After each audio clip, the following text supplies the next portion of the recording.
Today, I'm Nestor Leconte with the Pacific Daily News. Here are our top stories from the PDN newsroom.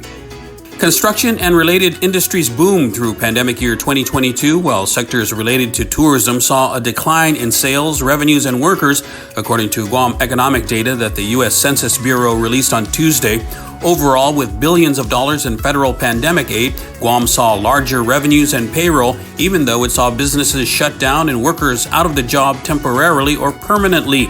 Census data shows Guam had 54,351 workers in 2022, fewer by 6,301 compared to 2017. The data also shows there were 96 fewer establishments or physical places where business was being done in 2022, with a total of 3,412.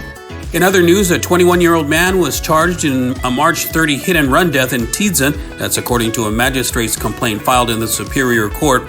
Tyler James Mendiola Sioko was charged with leaving the scene of an accident with injuries or property damage as a third-degree felony, reckless driving with injuries as a misdemeanor, imprudent driving, and driving without a valid driver's license as violations.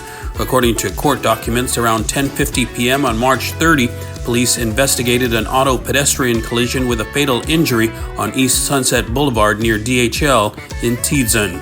And finally, plans by the Guam Environmental Protection Agency to address a potentially harmful chemical that's been popping up in Guam water are now open for public comment.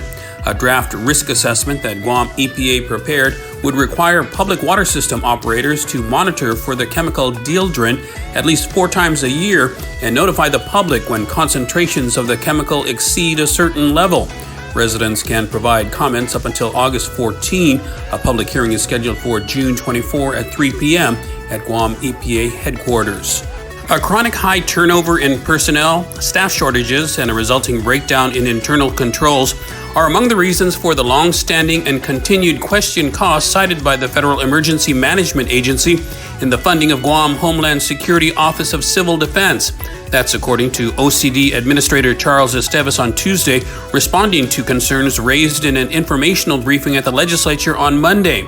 In that hearing, officials revealed that FEMA may require the government of Guam to repay up to $42 million in grants awarded to GHS OCD from 2015 to 2022.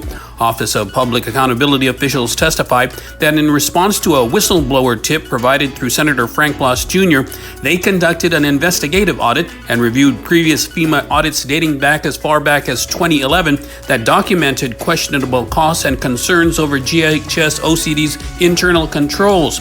OPA testified that unaddressed repeated audit findings prompted FEMA to freeze federal reimbursements to GHS OCD. Esteves said Tuesday that there were 2 grant accounts that are restricted but not frozen. In other news, Attorney General Douglas Moylan's office on Tuesday called on parents and guardians who believe they have child support funds owed to them to contact the AG's office. The AG's office announcement comes after the signing of Public Law 37-100, which will free up some $5.5 million in unclaimed child support that's been sitting in a bank account for decades. The AG's office looks to get the money paid out or have the unclaimed assets returned to the government.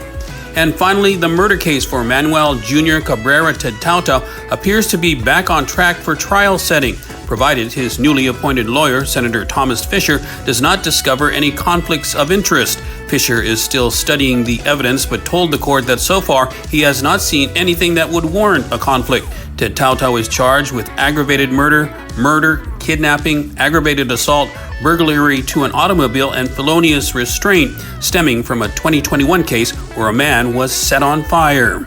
For more of these stories, go to GuamPDN.com and follow us on social media.